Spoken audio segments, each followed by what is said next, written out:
Bom dia, meninos, bom dia a todos.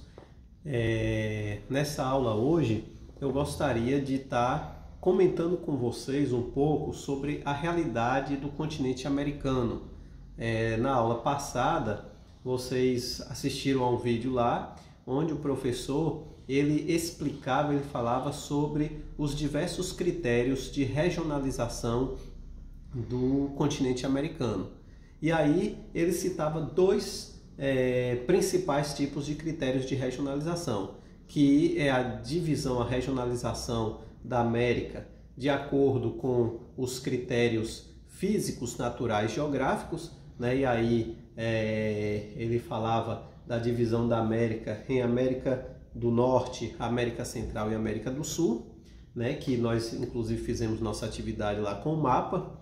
E a outra divisão, o outro critério utilizado, que é a regionalização do continente americano em América anglo-saxônica e América Latina.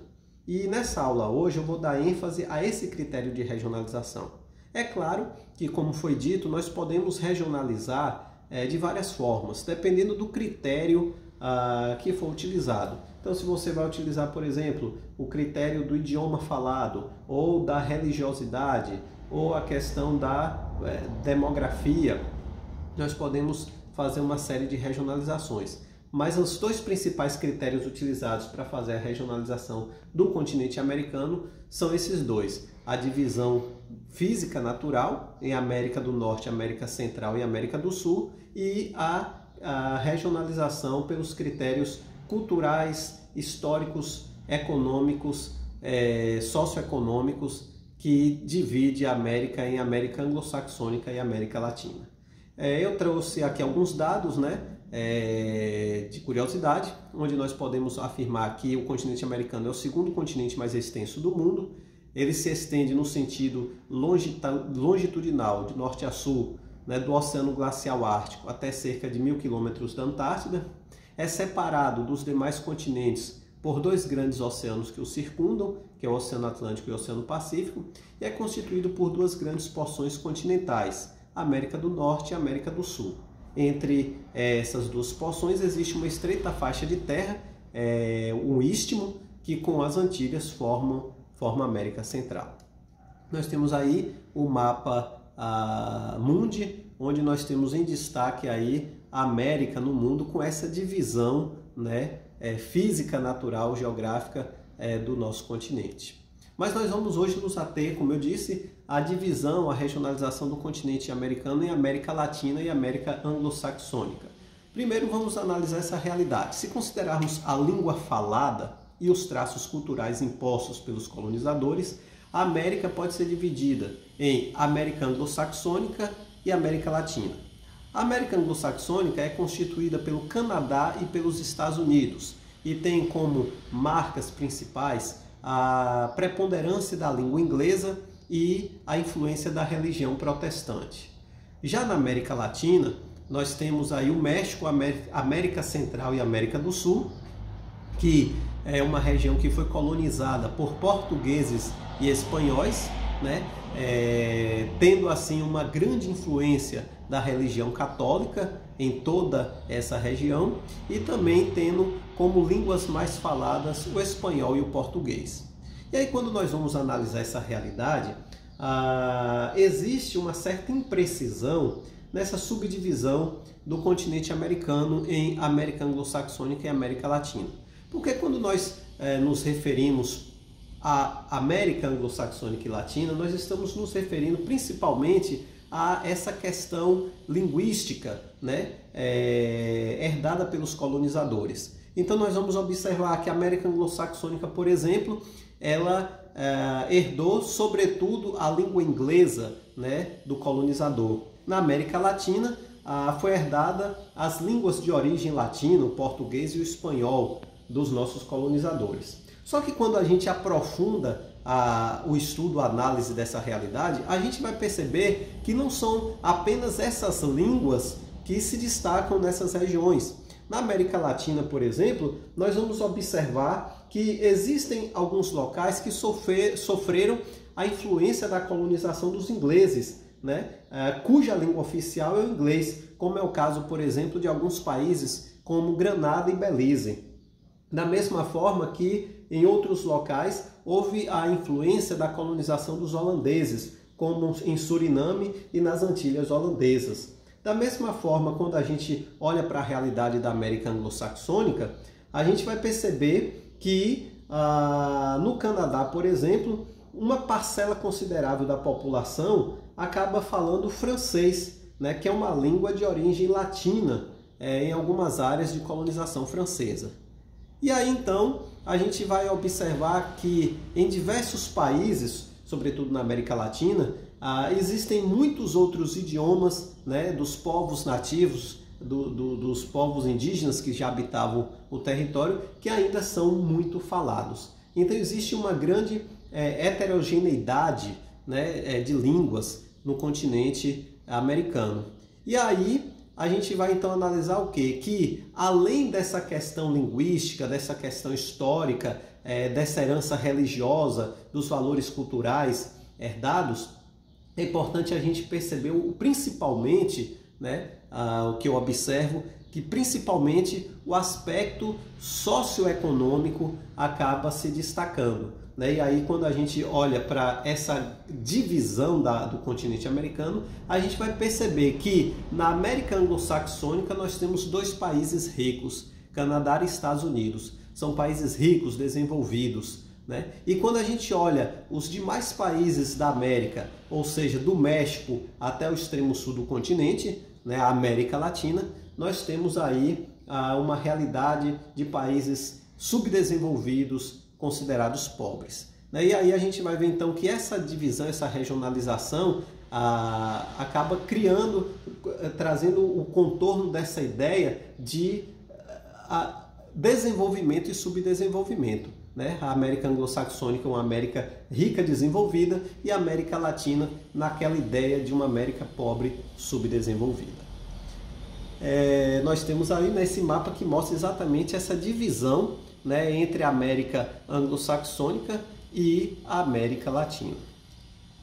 É importante a gente também frisar, citar aqui, que esse processo de que essa colonização feita, né, no continente americano, ela foi diferente na América Latina e na América anglo-saxônica. Na América Latina ocorreu o processo de colonização chamado de colonização de exploração, né? O continente americano foi a primeira área colonizada e organizada para atender às exigências e aos interesses comerciais do capitalismo.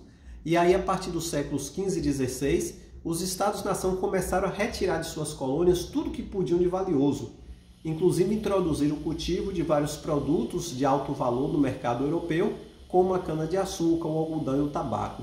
E aí essa colonização de exploração, ela se caracterizou como um processo onde toda a riqueza, sejam essas riquezas naturais, minerais, né, agrícolas, eram extraídas e enviadas para as metrópoles, para os estados-nação, né? E aí o ouro, as pedras preciosas, no caso do Brasil, por exemplo, o pau-brasil, né? Todos os produtos como o algodão, a cana-de-açúcar, eram enviados para os países ricos da Europa, né? Que acabavam então explorando toda a riqueza das colônias à época. Então essa realidade, esse processo ficou conhecido como colonização de exploração.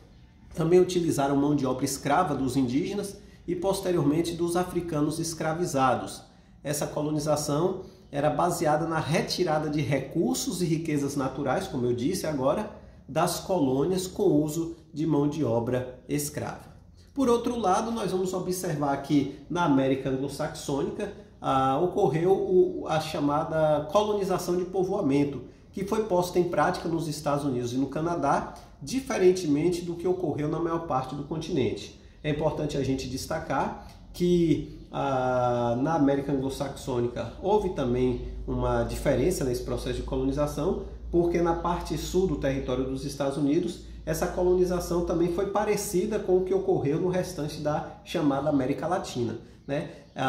Mas de uma forma geral, na América anglo-saxônica, nos Estados Unidos e no Canadá, observa-se um processo diferente. Essa colonização de povoamento significa que o colonizador não veio com o intuito de explorar o território, de retirar as riquezas do território e enviar para a metrópole. Na verdade, o objetivo do colonizador era morar, era fundar uma nova pátria, era criar uma nova identidade. E aí esse processo acabou sendo importante também para desenvolver uma diferença entre essas duas partes da América. Só que é importante a gente perceber que essa diferença, esse desenvolvimento da América anglo-saxônica e o subdesenvolvimento dos países da América Latina não pode ser explicado unicamente por conta desse processo de colonização diferenciado. Existem outras questões que explicam o subdesenvolvimento dos países latino-americanos. Por exemplo, nós podemos citar as relações de dependência na América. Apesar de haver conquistado independência política, a maioria dos países americanos ainda hoje não conseguiu obter a independência econômica e cultural. E os Estados Unidos, na sua prática imperialista, acabam exercendo influência sobre um grande número de países. Essa influência que tanto é em termos políticos como em termos econômicos e culturais. É importante a gente destacar que os valores culturais norte-americanos estão presentes em várias partes do mundo, não só na América Latina. E essa influência norte-americana é expressa na forma que as pessoas se vestem, na música que ouvem, na alimentação, dentre outros elementos. Até mesmo, gente, o Canadá, que é um país desenvolvido rico, é um país que é relativamente dependente dos Estados Unidos no aspecto econômico, apesar de sua população desfrutar de boas condições de saúde, alimentação, habitação, educação, entre outros fatores. O subdesenvolvimento na América Latina também pode ser entendido e explicado de outras formas. Primeiro, a gente precisa perceber que essa divisão, a divisa entre os limites dos Estados Unidos e o México, não é simplesmente uma área de separação dos dois países. Essa divisa é também a divisa entre a América desenvolvida, anglo-saxônica, a América dos países ricos, Estados Unidos e Canadá, ao norte, e a América pobre, subdesenvolvida, latina, ao sul. E aí a gente chega no que eu estava me referindo mais ao começo da aula, nessa ênfase que se dá a esses termos anglo-saxônica na ideia de desenvolvimento de países ricos e o termo latina, como se fosse uma referência ao subdesenvolvimento, aos países pobres da América. Os países da América Latina compõem uma parte da periferia do sistema capitalista, subordinando-se aos interesses das potências econômicas mundiais de acordo com a divisão internacional do trabalho. É importante destacar que os países da América Latina apresentam, em geral, fortes desigualdades sociais, indicadores sociais baixos, subordinação aos interesses das grandes potências do sistema capitalista mundial, com forte dependência de investimentos externos. Além disso, esses países têm grande dependência tecnológica, cultural e financeira em relação aos países desenvolvidos. Já os países da América anglo-saxônica possuem alto nível de desenvolvimento, bons indicadores sociais, sendo que a maior parte da população desfruta de boas condições de vida. Então, essa divisão entre América Latina e anglo-saxônica acaba explicitando essa grande diferença existente entre essa parte norte, essa parte rica, desenvolvida, formada por Estados Unidos e Canadá, e a outra parte formada pela maioria dos países americanos, que são países considerados pobres, subdesenvolvidos e, portanto, chamados países da América Latina. Eu gostaria de ter feito esse comentário com vocês, Na aula passada o professor destacou lá naquele vídeo uma explicação falando dos dois principais critérios de regionalização, mas eu precisava aprofundar com vocês essa realidade da América, né, dividida em América anglo-saxônica e América Latina. Logo em sequência aí na aula, eu deixei um texto, né, que eu fiz baseando no livro de Eduardo Galeano, As Veias Abertas da América Latina, onde eu falo sobre a América da Esperança, apresentando as riquezas da América Latina e ao mesmo tempo os problemas existentes. E eu peço na atividade aí, uma atividade evolutiva, para vocês me entregarem um comentário, uma análise desse texto, né, que vocês vão ler logo em sequência à aula. Né? Qualquer dúvida, eu estou à disposição de vocês, entrem em contato, viu? Tenham bons estudos, um bom dia para vocês, fiquem com Deus e até a próxima.